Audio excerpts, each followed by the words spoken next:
28 ফেব্রুয়ারি 2025 white হাউসে আমেরিকার president Donald Trump আর ইউক্রেনের প্রেসিডেন্ট জেলেনস্কির মধ্যে একটি মিটিং হয়। You're right now not in a very good position. Don't tell us what we're going to feel. ট্রাম্পের সাথে আমেরিকার ভাইস প্রেসিডেন্ট জেডি ভ্যান্স উপস্থিত ছিল আর ছিল আমেরিকার গণমাধ্যম কর্মীরা। মিটিংয়ের মাঝখানে ট্রাম্প আর জেলেনস্কির মাঝে এমন কিছু ঘটনা ঘটে যা গ্লোবাল রাজনীতির দৃশ্যপটে আর কখনই দেখা যায়নি। He killed our people.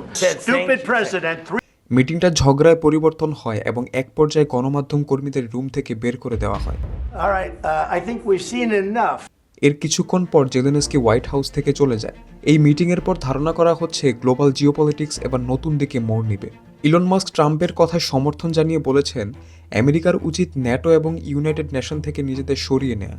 Trump ক্ষমতায় আসার পর প্যারিস ক্লাইমেট এগ্রিমেন্ট এবং ওয়ার্ল্ড হেলথ অর্গানাইজেশন থেকে আমেরিকা সরে এসেছে।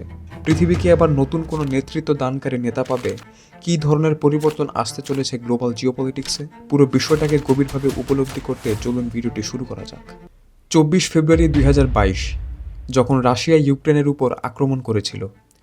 রাশিয়া যুদ্ধে জড়িয়েছিল নিজেদের ভূমি এবং সম্পদ বৃদ্ধির জন্য, কিন্তু ইউক্রেন যুদ্ধে জড়ায় নিজেদের প্রতিরোধ করার জন্য। পুতিন যুদ্ধের আসল উদ্দেশ্য ধামাচাপা দেওয়ার জন্য বলেছিল ন্যাটো রাশিয়ার জন্য হুমকি স্বরূপ, আবার কখনো বলেছে ইউক্রেনের নিউ নাজি দেখা যাচ্ছে তাদের শেষ করার জন্য রাশিয়া যুদ্ধে জড়িয়েছে।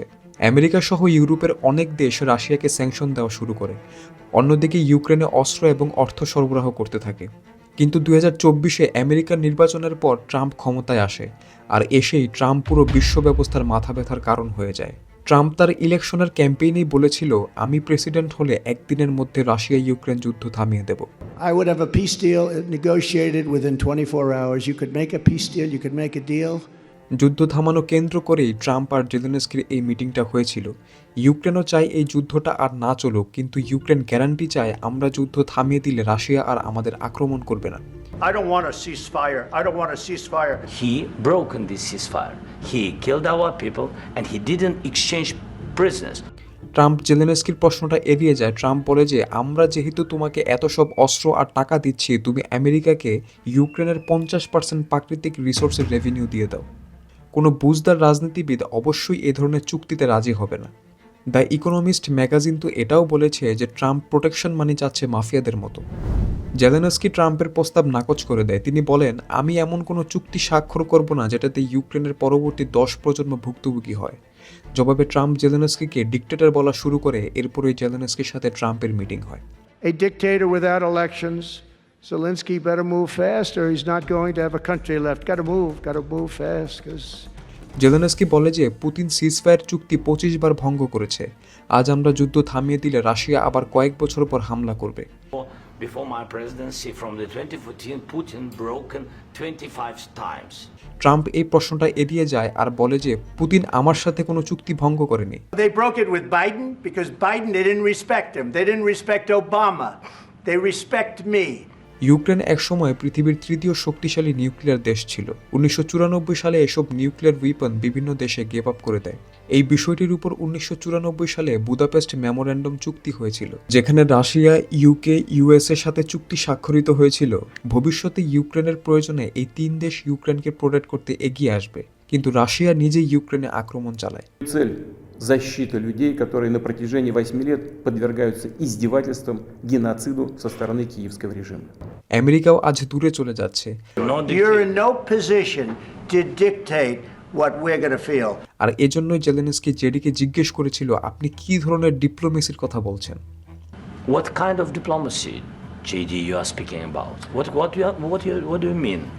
জেডি জেলেনস্কির কথাটা এড়িয়ে গিয়ে বলে যে প্রেসিডেন্টের প্রতি আপনার এমন আচরণ অধ্যত্বপূর্ণ এবং অপমানজনক। Mr. President, with respect, I think it's disrespectful for you to come into the Oval Office and try to litigate this in front of the American media. Zelensky এটাও বলে, পুতিনকে যদি এখন থামানো না হয় তাহলে ভবিষ্যতে পুতিন আমেরিকার সাথে একই কাজ করবে। And don't feel now, but you will feel it in the future. God bless. You don't know that. এই কথাটা ট্রাম্প তার ইগোতে নিয়ে নেয় আর জেলেনস্কিকে বলে, আমাকে বলতে হবে না আমার কি করা উচিত। যুদ্ধে তোমার পজিশন ভালো না, তুমি লাখো মানুষের জীবন নিয়ে খেলছো। Don't tell us what we're going to feel. We're trying to solve a problem. Don't Very you're playing serious, cards. Mr. President. You're I'm playing very cards. serious. You're gambling I'm the with the president lives in of war. millions of people. You think You're gambling with World War III. Trump এবার জেলেনস্কিকে সোজা ধমকানো শুরু করে। Your country's in big trouble. Can I Wait a answer? minute. No. Can You've I done a lot of answer? talking. In this We cabinet, gave you, through I this said thank stupid you. president, $350 billion. জেলেনস্কির প্রতি ট্রাম্পের ক্ষোভ কিছু সপ্তাহ আগেই প্রকাশ পেয়েছিল। Trump president হবার পর south আরাবিয়াতে Russian এবং আমেরিকান অফিসিয়ালদের মিটিং হয় ইউক্রেনের যুদ্ধের ব্যাপারে, যেখানে ইউক্রেনকে ইনভাইট করা হয়নি। এরপর 24 ফেব্রুয়ারি 2025 ইউনাইটেড নেশনসের জেনারেল অ্যাসেম্বলিতে, যেখানে রাশিয়ার বিরুদ্ধে ভোট যাওয়ার কথা ছিল, সেখানে হয়রান করে দেওয়ার মতো ঘটনা ঘটে। অন্য দেশগুলো যেখানে ইউক্রেনের পক্ষে অথবা নিউট্রাল ছিল, সেখানে নর্থ কোরিয়া আর আমেরিকা ইউক্রেনের বিরুদ্ধে গিয়ে রাশিয়ার পক্ষে ভোট দেয়। Our draft resolution is elegant in its simplicity, a symbolic, simple first step toward peace.